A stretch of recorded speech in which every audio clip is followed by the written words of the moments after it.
خبروں کے سلسلے کو آگے بڑھاتے ہوئے آپ کو خبر دیں گے ہنجروال سے 4 بچیوں کا اغوا اور بازیابی۔ D I G investigation Lahore Shariq Jamal نے تحقیقاتی ٹیم کے ہمراہ ایک پریس کانفرنس میں بتایا کہ بچیوں پر تشدد یا زیادتی کی تصدیق ابتدائی رپورٹ آنے کے بعد ہو سکتی ہے۔ سیف سٹی کیمروں سے لڑکیوں کو لے جانے والے 2 رکشوں کا سراغ لگایا گیا۔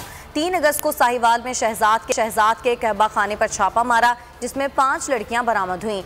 4 میں سے ایک لڑکی کو ملزم قاسم نے 1 لاکھ روپے میں بیچ دیا۔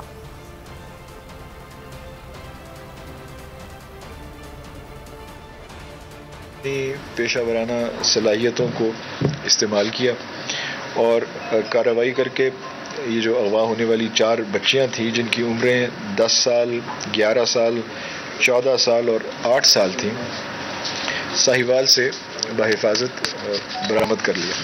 ان بچوں کی بازیابی کے بعد جو لوگ ان کے اس اغوا میں اور جو کچھ ان کے ساتھ ہوا اس میں ملوث تھے، ان میں قاسم، شہزاد، نعیم شہزاد، آصف اور شوکت علی نامی جو ملزمان ہیں ان کو گرفتار کر لیا گیا ہے، اور ان میں 2 مشکوک رکشہ ڈرائیورز ہیں، ایک چنچی رکشہ چلاتا ہے، ایک آٹو رکشہ چلاتا ہے، ان کو بھی ہم نے گرفتار کر لیا۔ ملزم قاسم نے ایک لڑکی، جو یہ 4 تھیں چونکہ 3 وہاں چلی گئیں اور ایک رہ گئی، تو اس کو 1 لاکھ روپے کے عوض جو کار ڈرائیور شہزاد ہے اس کے اور اس کی بیوی کے حوالے کر دیا، جو اسے اپنے ساتھ لے کر ساہیوال پہنچے۔